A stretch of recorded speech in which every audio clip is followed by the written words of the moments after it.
Amém. Podem sentar.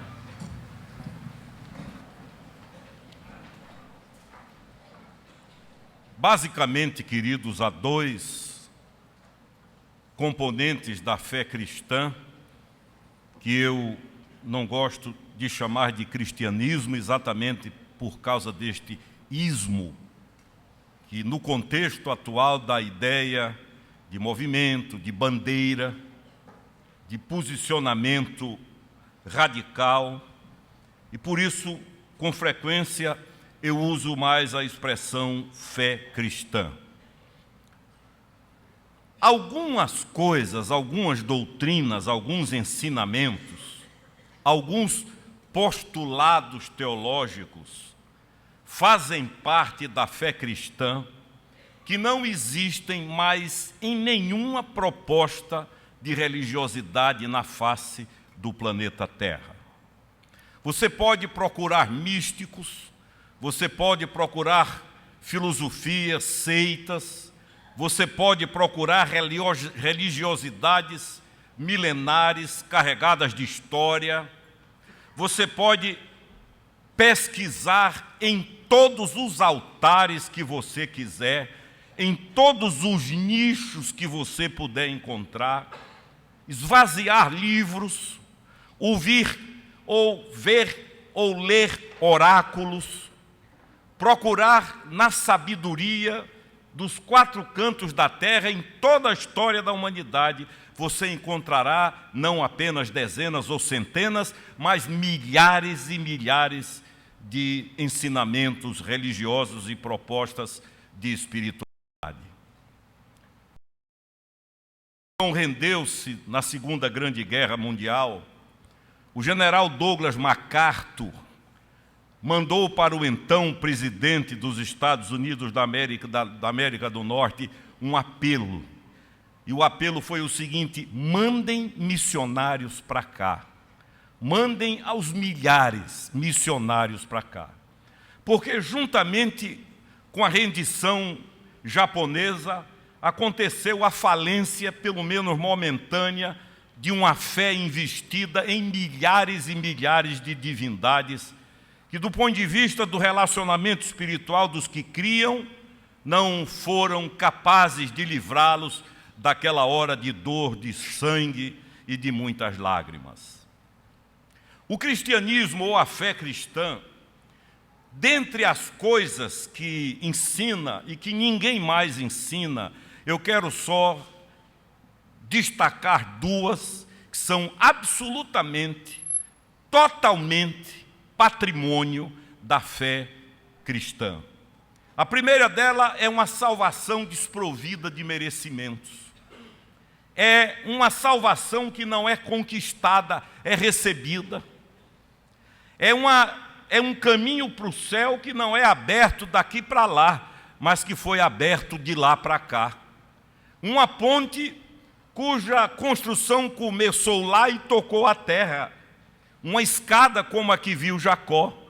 E é isto que a Bíblia chama de graça, que escandalizou a religiosidade judaica, e escandaliza até hoje, porque era desprovida de merecimento, da observância de códigos, de leis, e foi chamada pelos gregos, os pensadores, os formadores de opinião, a intelectualidade da época foi chamada de loucura.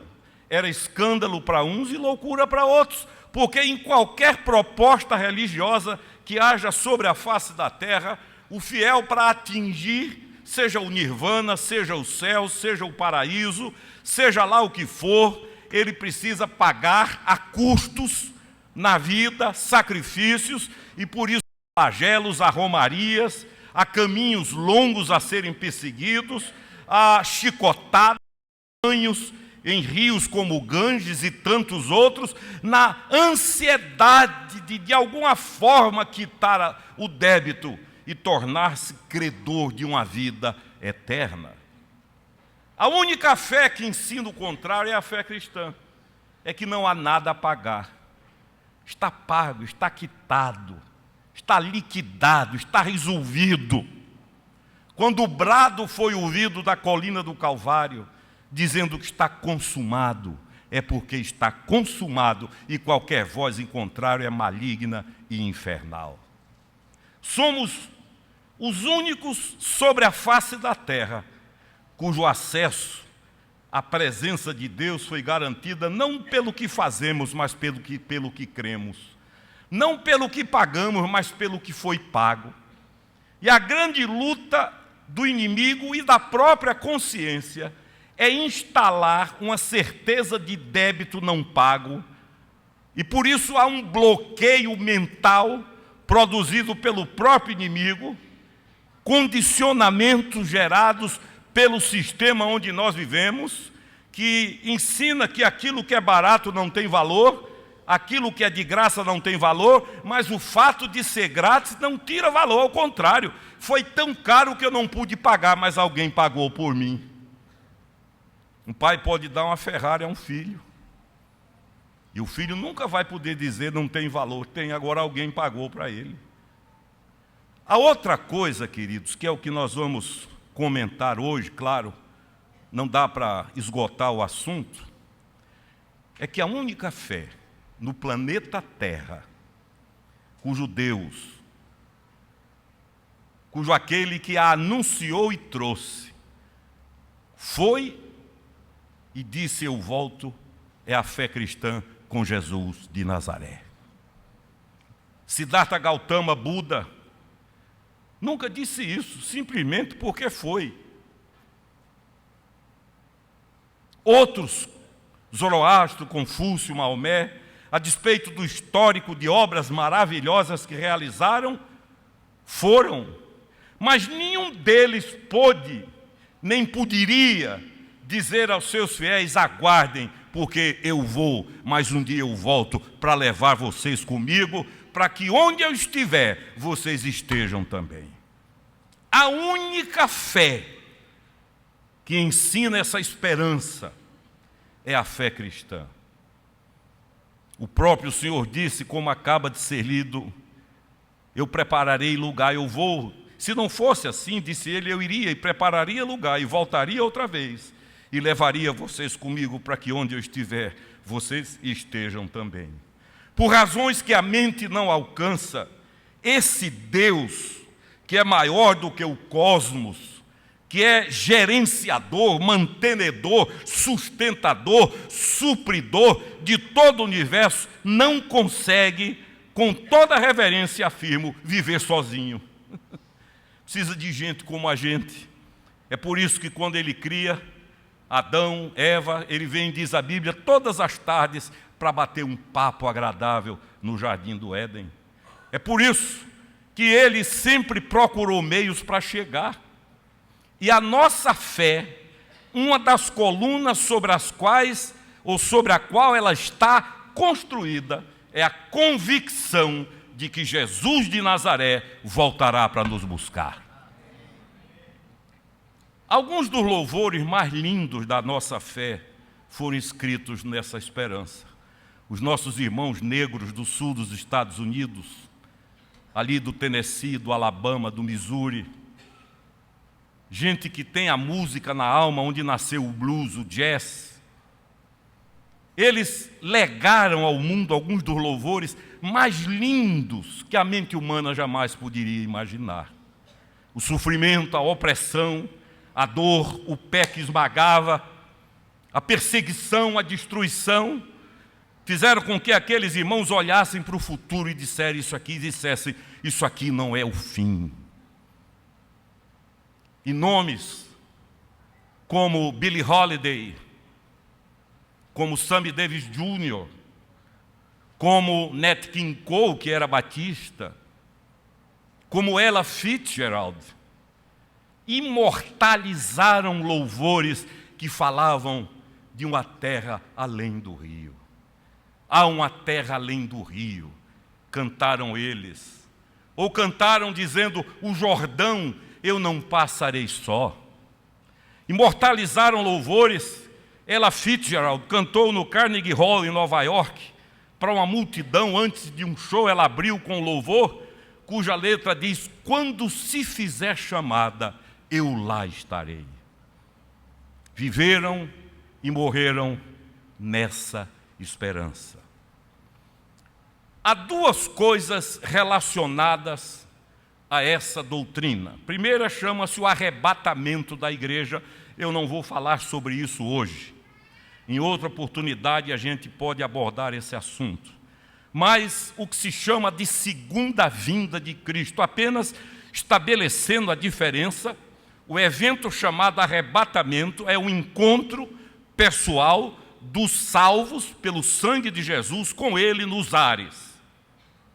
O que a Bíblia chama de segunda vinda é o retorno dele de forma visível, quando a própria Bíblia diz assim: e todo olho verá, do Oriente ao Ocidente. E como nós cantamos há pouco, virá em glória o Rei dos Reis.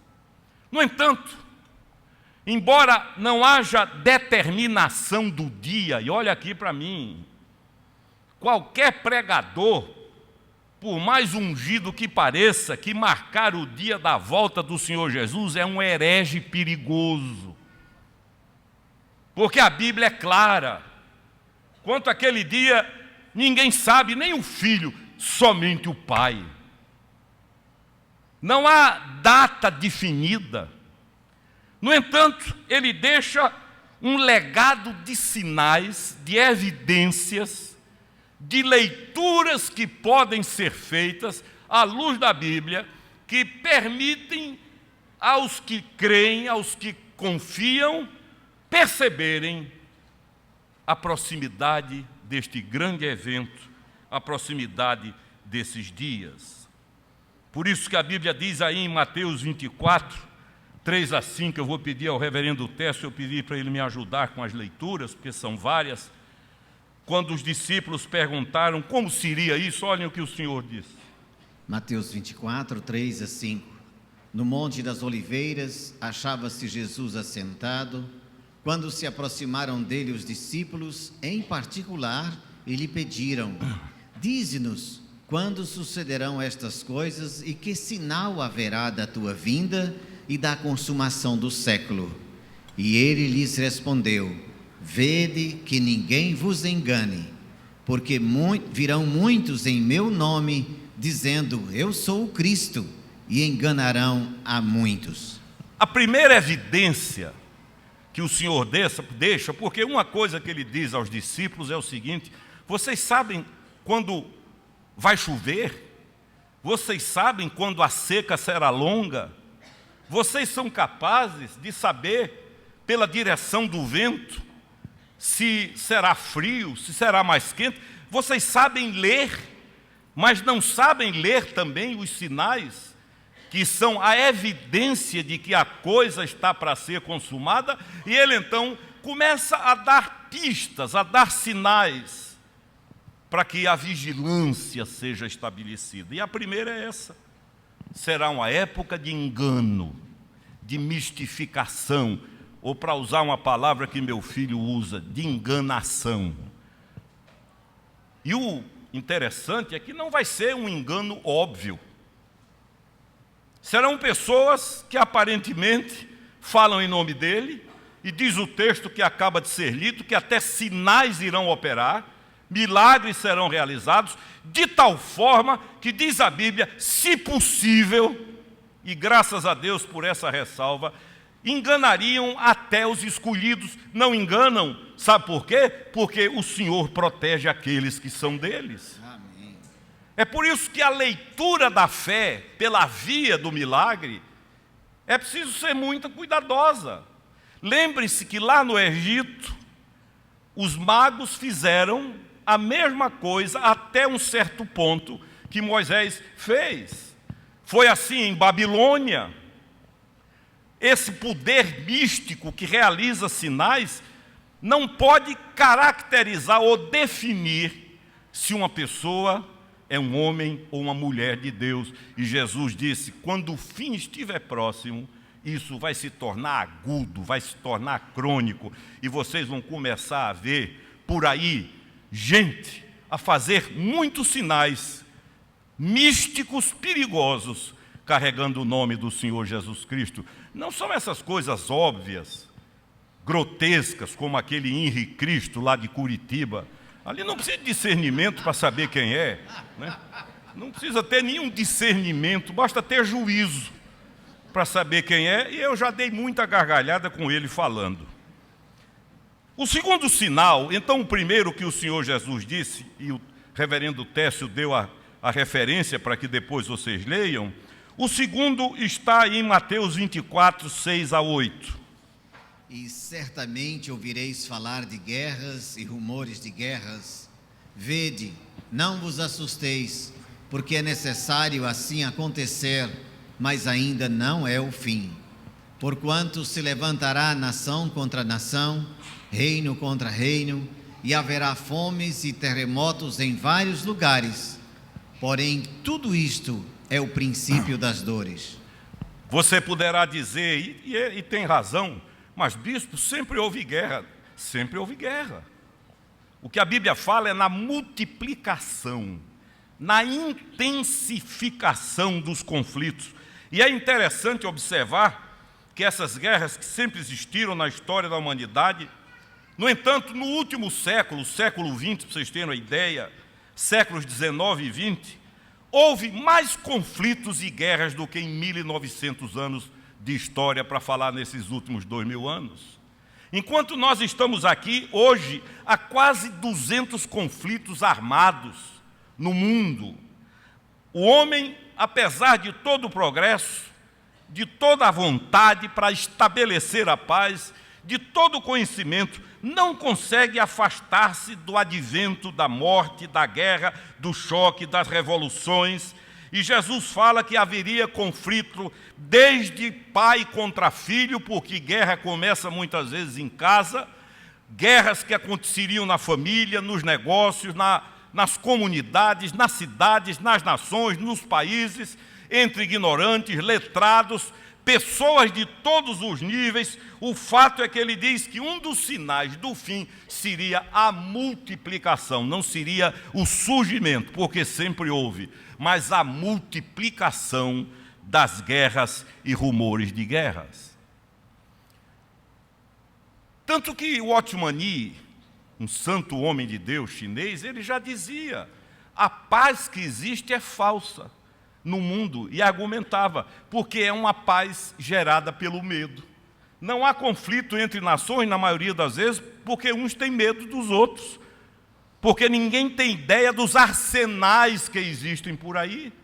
Nós andamos, vivemos, moramos, trabalhamos em cima de um arsenal que a nossa mente não dimensiona. Eu já contei que quando pregou aqui o nosso querido Benedito Aguiar Bené, reitor da Universidade Mackenzie, que persegue agora o primeiro prêmio Nobel para o Brasil, eu visitei Bené na Alemanha quando ele fazia o seu doutorado em engenharia eletrônica, depois ele fez o pós-doutorado nos Estados Unidos, e ainda muito meninão lá na Alemanha, ele me disse: Alexandre, você não tem ideia de onde nós vivemos. E falou do trabalho que ele realizava num míssil norte-americano chamado Minuteman, naquela época, com 3 ogivas, e ele disse: nós só temos acesso a uma, e essa uma tem 150 vezes o poder de destruição da bomba que destruiu Hiroshima. E ele disse: Alexandre, isso é o que nós sabemos. E o que nós não sabemos? Aquilo que nós não temos acesso. O que sustenta ainda o estado de coisas é a presença do Espírito Santo na terra. Na hora que ele retirar-se, isso aqui vai se transformar num salve-se quem puder. Então, um outro sinal é esse, é que ainda que o homem aumente o seu conhecimento, sua intelectualidade, torne-se mais culto, mais preparado, ironicamente, as guerras e os rumores de guerras irão tirando a paz. Um terceiro sinal, que eu não posso me demorar, está logo adiante, no mesmo texto que o reverendo Técio vai ler. Fomes, portanto, se haverá nação contra nação, reino contra reino, e haverá fomes e terremotos em vários lugares.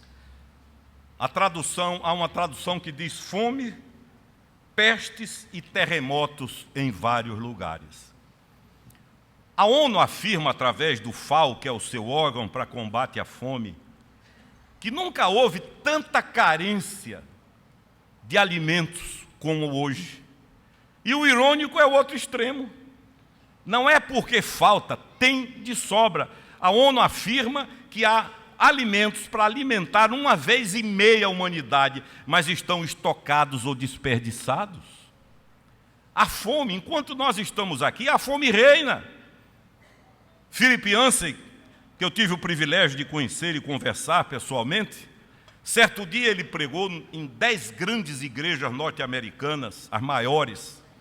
Em todas elas ele pregou o mesmo sermão, e lá no meio de sermão ele disse uma palavra feia que não chega a ser palavrão e é muito feia, e por isso eu não vou repetir aqui. E ele conta que, alguns meses depois, começou a receber cartas, milhares de cartas.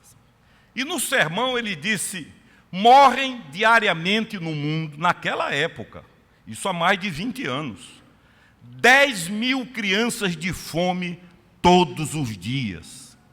E aí foi quando ele disse a palavra feia. Ele disse: eu recebi milhares de cartas, me dei ao trabalho de ler uma por uma. Nenhuma reclamou do fato de crianças morrerem por dia esfomeadas, mas por causa da palavra feia que eu disse, quase me arranco a cabeça. E ele diz assim: quando a igreja se choca mais com a palavra do que com 10 mil crianças morrendo de fome todo dia, alguma coisa precisa ser consertada. É um sinal. O Senhor Jesus disse, e o cumprimento desse sinal dá-se ironicamente não pela falta, mas pelo egoísmo, pela centralização, pela egolatria. É um dos sinais, diz ele. Guerras sempre existiram, fome sempre existiu, mas o que a Bíblia fala é que haveria a proliferação, a multiplicação da fome de forma intensa, terrível. E são sinais relacionados à volta do Senhor Jesus Cristo. Um quarto sinal que ele fala, que o reverendo Técio vai ler, fala de epidemias globais.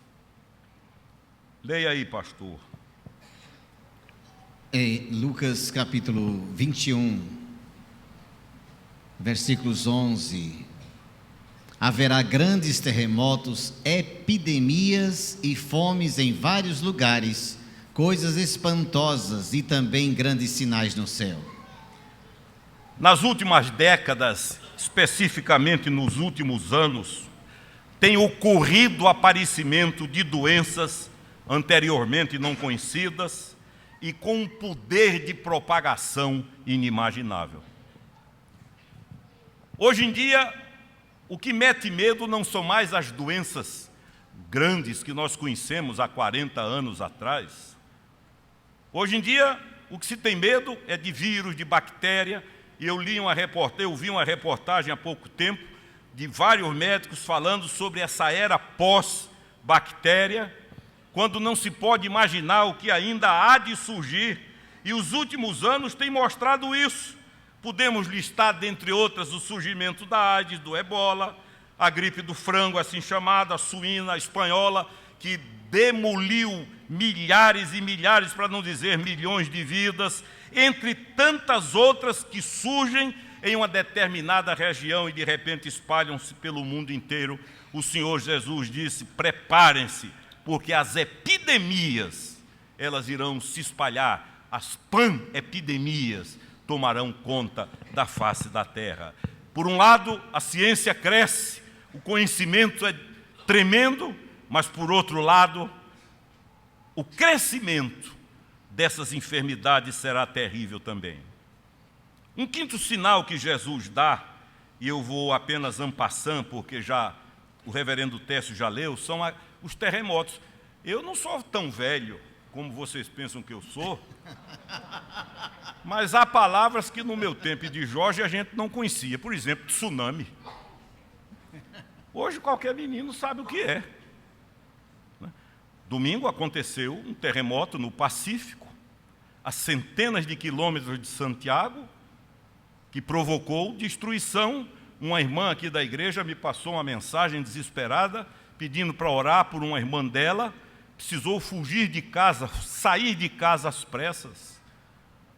Há alguns anos, nós vimos os tsunamis que aconteceram nas regiões da Indonésia e que provocaram milhares e milhares de mortes.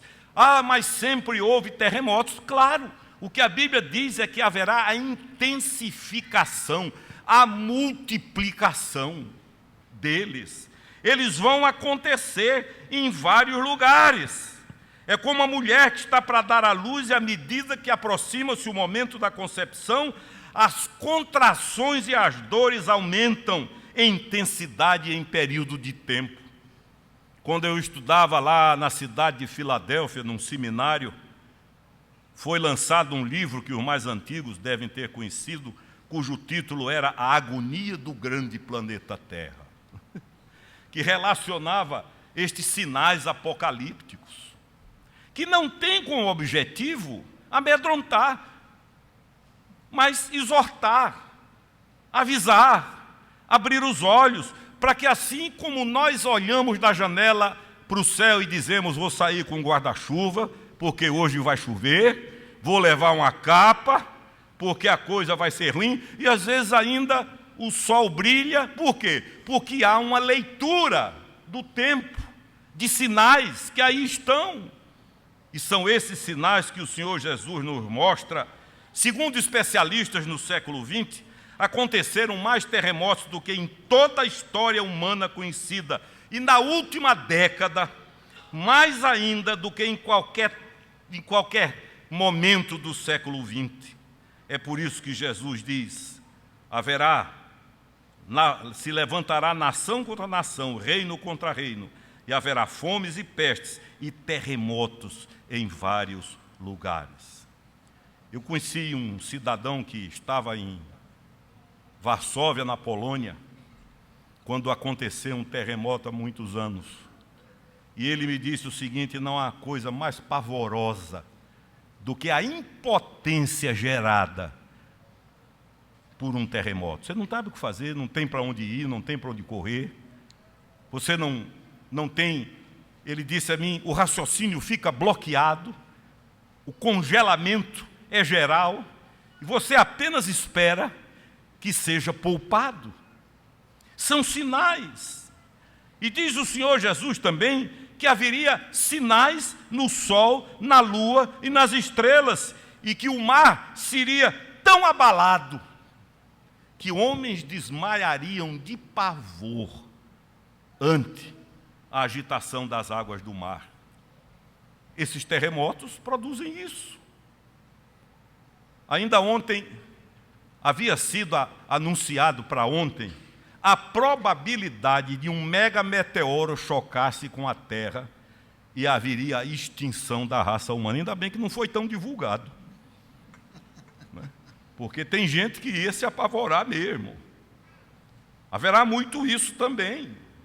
No entanto, em meio a esses avisos, acontecerão as leituras verdadeiras dos sinais ditos pelo Senhor.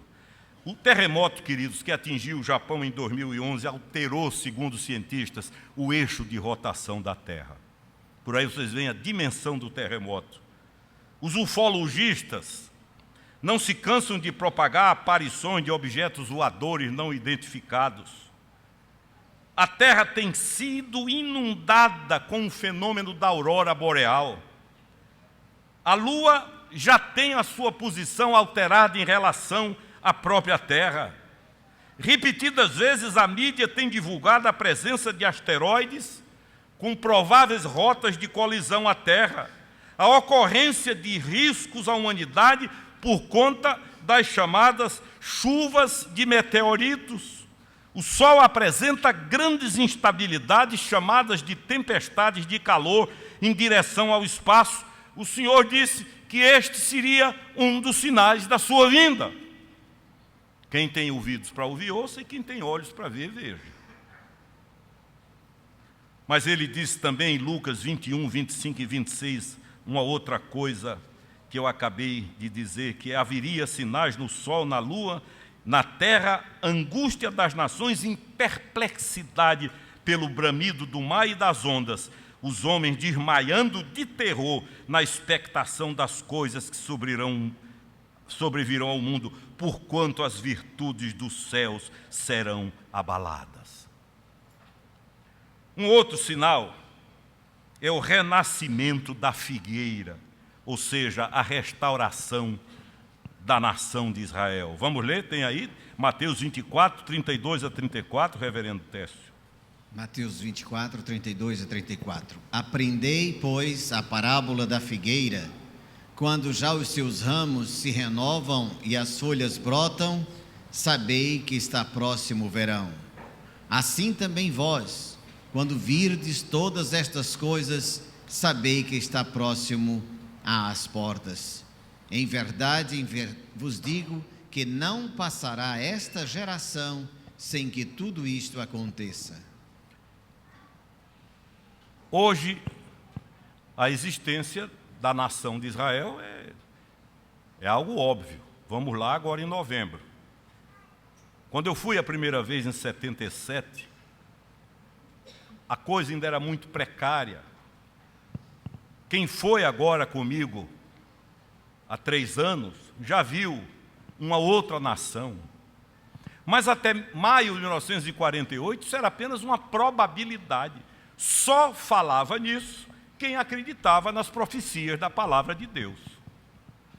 Meu velho pai pregou 50 anos o Evangelho. E quando ele dizia que um dia Israel voltaria a ser uma nação, muitos o chamavam de louco, de alucinado, de sonhador. O único fundamento que ele tinha, o único, era a palavra de Deus. E no dia 14 de maio de 1948, minha mãe contava que ele estava ao pé do raio, daqueles raios antigos que chiavam demais, de ouvido colado, ouvindo as notícias quando Ben-Gurion anunciou ao mundo aquilo que o profeta Isaías profetizou, perguntando: pode por acaso uma nação nascer num só dia? Nasceu, 14 de maio de 1948. 13 de maio não havia nação, 15 de maio já havia uma nação. Foi atacada por 7 exércitos simultaneamente e ainda desprovida de maiores recursos, ganhou a que ficou conhecida como Guerra da Independência. E o Senhor disse o seguinte, que aprendam com a parábola da figueira, porque na Bíblia a árvore que simboliza a igreja é a oliveira, e a árvore que simboliza Israel é a figueira. E ele disse: não passará esta geração sem que todas estas coisas aconteçam. Uma geração bíblica tem em média 70 anos de vida. De modo que nós estamos aí, isso não significa exatidão de datas, e por isso ninguém pode marcar, mas nós vivemos aquilo que a Bíblia chama de o princípio das dores. A geração que viu a figueira renascer pode ser a geração que virá o rei voltar e pisar a terra. Amém. Uma outra coisa que Jesus fala é sobre o anticristo e o falso profeta. Esses dias Ariel tem me espremido muito com perguntas sobre o anticristo, o falso profeta, Babilônia. E eu digo: meu filho, não é um assunto que me apetece, mas para responder eu acabo aprendendo mais um pouco, né?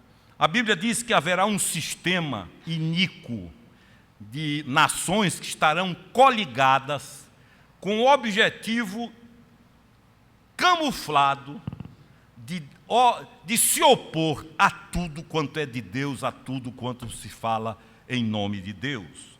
Em Mateus 24, Jesus diz: porque muitos virão em meu nome dizendo eu sou o Cristo, enganarão a muitos.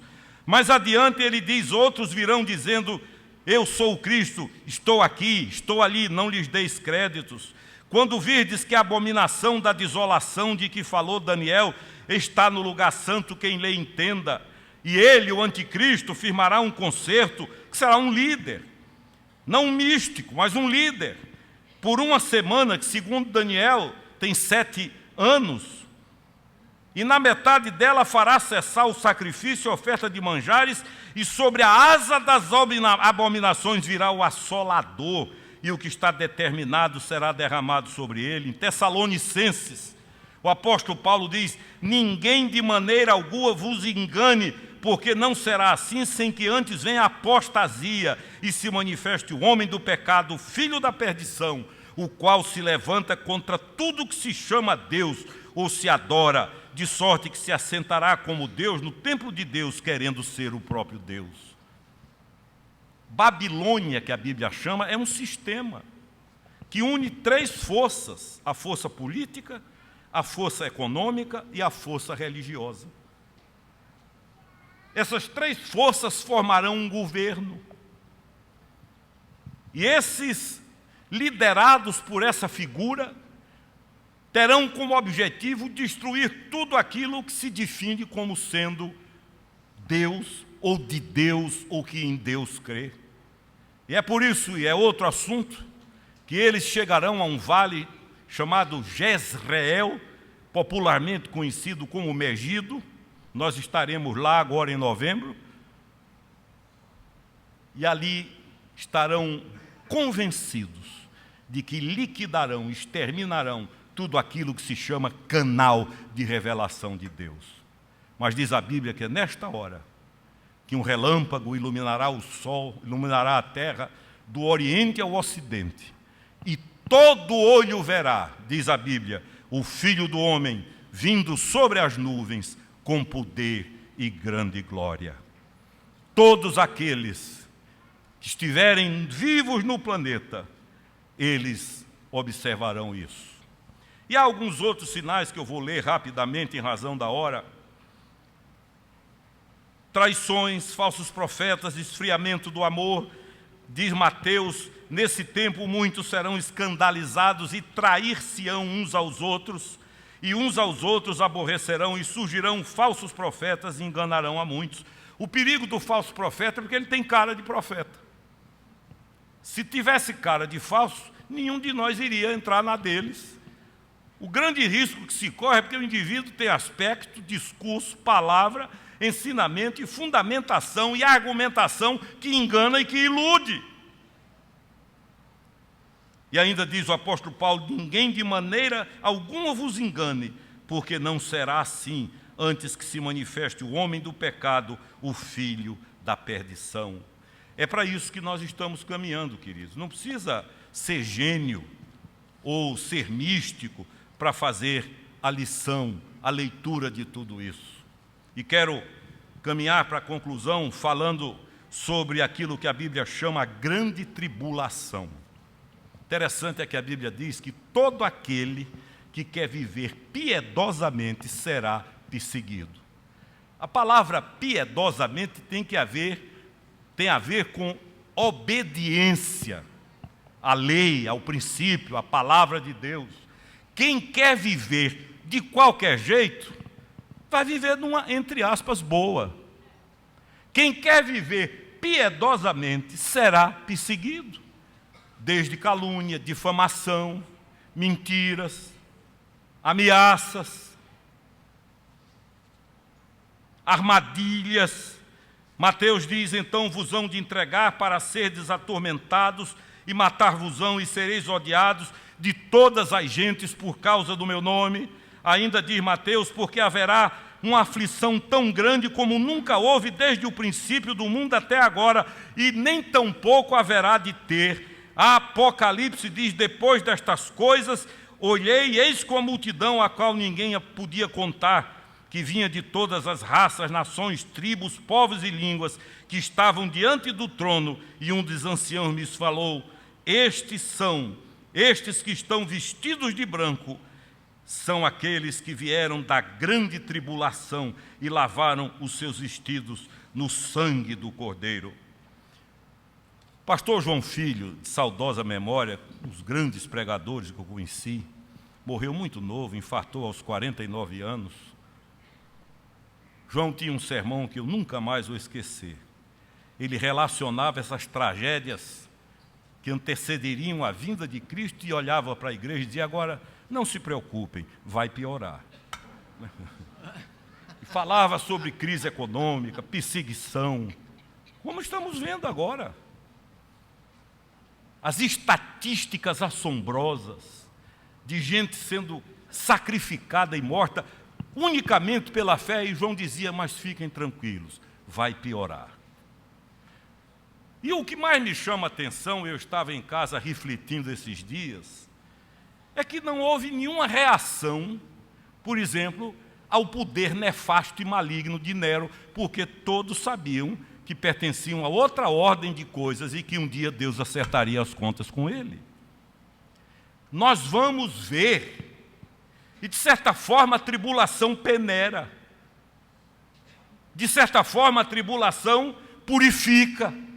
É por isso que o apóstolo Pedro diz: sejam gratos por terem a graça de padecerem, não só de crerem, mas de padecerem, porque o padecimento provoca purificação na vida. E olha aqui, queridos, o que João Filho dizia é fato, vai piorar. Agora, por mais que pareça com discurso político, a verdade é que quanto pior ficar, mais perto o céu está de chegar. Amém. Estas são aquelas dores que a Bíblia chama das dores de parto. É por isso, e em outra oportunidade, eu quero conversar com vocês sobre algumas afirmações bíblicas que diz que será como nos dias de Noé, como nos dias de Ló. Há uma comparação com fatos que aconteceram naqueles dias. E o que a Bíblia ensina é que haverá um exagerado apego aos prazeres humanos, o hedonismo. O que vai ser critério de definição é o prazer. Se é gostoso e se é bom, vale. E quem faz uma leitura hoje já percebe. O que importa é o prazer. Cuidado com isso, qual é o problema? Eu gosto. Cuidado com esse caminho, mas é prazeroso. Haverá isso, a multiplicação da maldade, a engenharia da maldade, pensamentos maus continuamente. A terra, diz a Bíblia, encher-se-á de violência, sequestros abundantes acontecerão. Ironicamente, numa época de tecnologia de ponta, de recursos inimagináveis, de acesso a coisas que nunca se pensou, mas o ser humano degradando. É nesta hora que a Bíblia nos ensina que aqueles que são do Senhor devem dizer: Maranata, ora vem, Senhor Jesus. Eles fazem outra leitura. É a hora em que os que creem, como creram os nossos irmãos que escreveram os Negro Spirituals, vão contemplar o outro lado do Jordão, a terra prometida, a nova Canaã, a travessia acompanhada e o estabelecimento de uma nova ordem. E diz a Bíblia que os impuros, os sujos, os mentirosos, os ladrões, os homicidas não terão lugar. A estes cabe choro e ranger de dentes por toda a eternidade. Eu quero concluir dizendo que uma das coisas que mais me alegram o coração é o tipo de gente que vai chegar lá. Como eu tenho dito aqui, nessa coisa de salvação, o único investimento que eu fiz foi meu pecado, meus pecados. O resto é com Ele. Como diz Ariovaldo, vamos chegar chamuscado, mas vamos chegar e entrar em nome de Jesus. Lembram daquela parábola que Jesus contou? Que o indivíduo deu um banquete e disse: chamem os importantes, os bonitos, os bem corretos moralmente. Ninguém veio. Ele disse, então saiam pelos becos e ruas, chame aleijado, cego, paralítico, gente com todo tipo de enfermidade. E diz a Bíblia que encheram a casa, ainda havia lugar e a festa rolou até ninguém sabe que horas. Aleijados não são os aleijados físicos, são aqueles que são moralmente aleijados, repudiados, rejeitados. Paralíticos são aqueles que tentam caminhar para fora de um pecado e não conseguem, mancam, quando acham que vão conseguir, caem de novo. Cegos são aqueles que, por mais que se lhes mostre, não conseguem ver. Esses aí serão levados pelo braço do Senhor. E essa é a turma que vai chegar no céu para a glória do Senhor Jesus. Sabe por quê? Lá no deserto, na travessia do deserto, muitos eram picados por serpentes venenosas. Quando a serpente picava, era a morte certa. E só havia uma cura. Deus mandou que Moisés colocasse um cajado e nele pregasse uma serpente de bronze. Bastava o indivíduo olhar para a serpente e ficava curado. Quando uma delas me pica, ou picar você, e as dores da consciência começarem, e as acusações chegarem, para serpente nenhuma, levante a cabeça e olhe para a cruz do Calvário. E dali a cura vem. É verdade, fui picado, doeu, a consciência queima, o inimigo acusa, mas eu olho para a cruz e ali está a minha justiça, ali está a minha cura. O que nos faz entrar na eternidade é a cruz do Calvário, onde o Senhor deu a vida por nós. Amém, queridos? Eu contei aqui uma história, muitos de vocês ouviram, outros não ouviram. Quando eu era adolescente e rapaz, já me lembra desse tempo, e a gente queria chegar junto de uma moça para namorar. Para chegar junto eram 15 dias. E ainda arriscado a levar uma carreira da sogra. Eu conheci uma que vinha com um cabo de vassoura. Você chegava ali, coisa e tal. Se a menina aceitasse que você a cortejasse, a conversa começava. Mas se não aceitasse, eu contei aqui, ela botava a mão na cintura e fazia. Esse negócio chamava-se de rabisaca. Os mais antigos lembram disso. Você levava uma rabisaca na cara. Eu, quando entrar no céu, eu quero que o inimigo esteja na porta.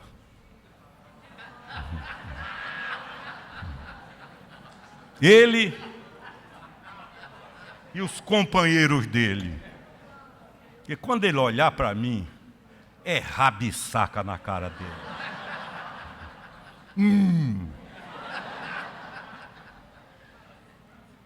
Tchau. E ele vai ouvir o que Moisés disse a Faraó. Olhe bem para mim. Porque quando eu sair daqui, nunca mais você verá meu rosto outra vez. Essa é a nossa esperança, queridos. É por isso que nós cremos. O que adiantaria ter uma fé que acaba na sepultura? O que adiantaria ter uma fé que exige de mim preços que eu não posso pagar? O que adiantaria ter uma fé que me requisita sacrifícios que eu não posso oferecer? Eu sou pequeno, sou limitado. Como diz um amigo meu, empenado na origem. Bendito seja Deus, porque a fé que nós temos nos garante o céu pelos méritos dele. Ele vem, ele volta, o relâmpago iluminará de oriente a ocidente. E diz a Bíblia que muitos correrão, tentarão arrumar-se, mas já será tarde demais. Nós vamos cantar um louvor agora. O autor desse louvor vai estar aqui em outubro, Guilherme Kerr. Guilherme foi um dos pioneiros do Vencedores por Cristo. Guilherme tem alguns dos louvores mais lindos que eu conheço. E a única pergunta que eu quero fazer, finalizando este estudo precário em relação do tempo, muito mais informação do que estudo, é esta aqui. Você está preparado para ir? Você está preparada para o encontro? Lembra-se da parábola das virgens? É por isso que o casamento oriental é semelhante à volta dele. O noivo chegou meia-noite. O brado foi dado. 5 estavam preparadas. 5 não estavam. O pastor Enéas Tonini, que partiu recentemente, ele encerrava um dos seus mais lindos sermões dizendo: se o Senhor voltar essa noite, eu irei. Você vai? Um velho hino da minha infância diz: amanhã pode ser tarde demais. Hoje, Cristo te quer resgatar. Entregue-se a Ele. Não se iluda com miragens que o mundo oferece. Tudo isso aqui é passageiro, queridos. Alguns anos eu era o reverendo Carlos Alberto, nós jogamos bola juntos na adolescência, na juventude. E há poucos dias ele me dizia: mas Alexandre, eu pensava que eu ia chegar aos 65 anos, correndo, pulando, jogando futebol. Diga, eu também pensava. Mas o tempo passou. E amanhã? Onde nós passaremos a eternidade? A primeira vez, ele foi sofredor. Entrou na cidade montado em um jumentinho. Foi escarnecido, desprezado, cuspido e rejeitado. A segunda vez, ele virá em glória. Não mais para salvar, mas para julgar. Para avaliar. Como diz esse louvor, vamos ficar em pé e vamos cantar. Ouçam o que diz esse louvor e responda no seu coração: se isso acontecesse hoje à noite, onde você viveria a eternidade? Ele vai voltar.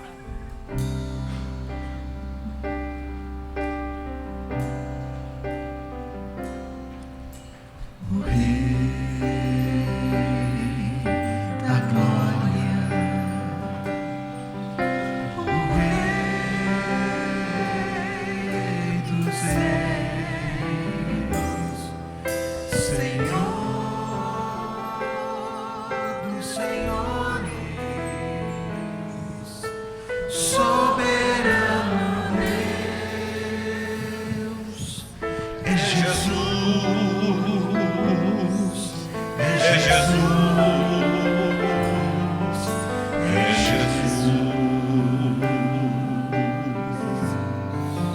Desceu da glória. Desceu da E homem se fez. e Varão de dores, servo sofredor. varão de dores, servo sofredor, Padeceu, sim, Jesus padeceu. padeceu. Se Jesus padeceu, Sim, Cristo entregou sua vida. se Cristo entregou sua vida, De forma espontânea Ele a deu. de forma espontânea Ele a deu. Ninguém poderia obrigá-lo. Ninguém poderia obrigá-lo. Foi seu próprio amor que o moveu. Foi seu próprio amor que o moveu. Por isso, reina acima dos céus.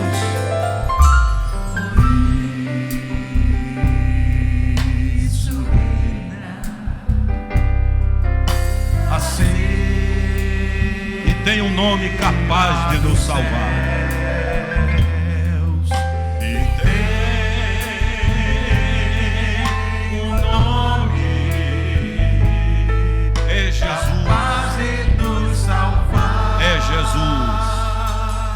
é Jesus.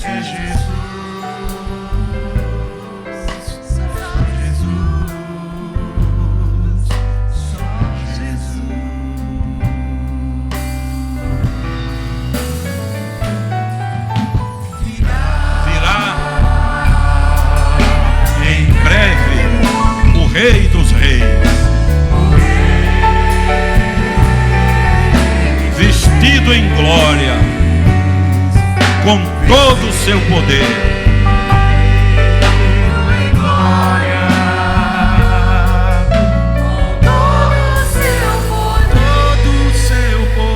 Voltará. Sim, Jesus.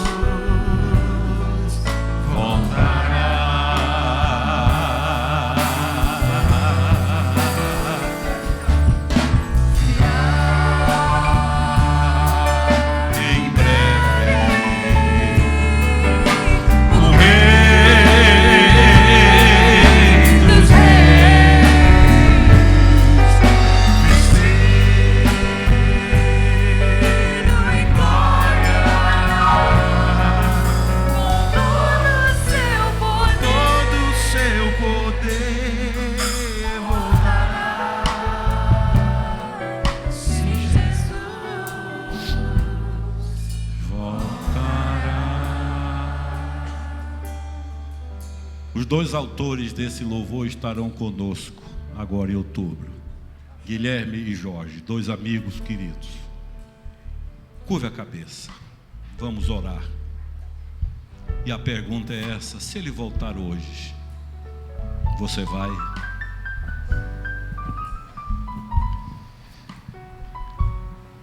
Obrigado, Senhor, por essa palavra. Nós sabemos que o noivo está para chegar. E a pergunta que ficou em nossos corações: como noiva, estamos arrumados? Estamos prontos para nos entregar a este noivo? Será que temos nos arrumado bastante para nos apresentar no mundo, com os valores do mundo, e temos negligenciado, Senhor, a Tua vontade? Que possamos tomar a decisão como noiva esta noite, de nos arrumar, de nos encher dos Teus valores, para que Tu, quando do noivo voltar, estejamos prontos para as bodas.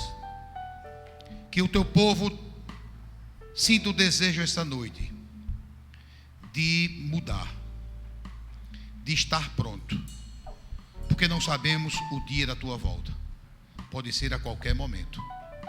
E que a decisão que tomarmos hoje seja o início de um tempo de ajuste, de repensar valores, de buscar na Tua palavra a Tua vontade, de nos vestirmos espiritualmente conforme a Tua vontade, para podermos participar bonitos, arrumadas como a noiva do Senhor. Em nome de Jesus, amém. Amém. Podem sentar.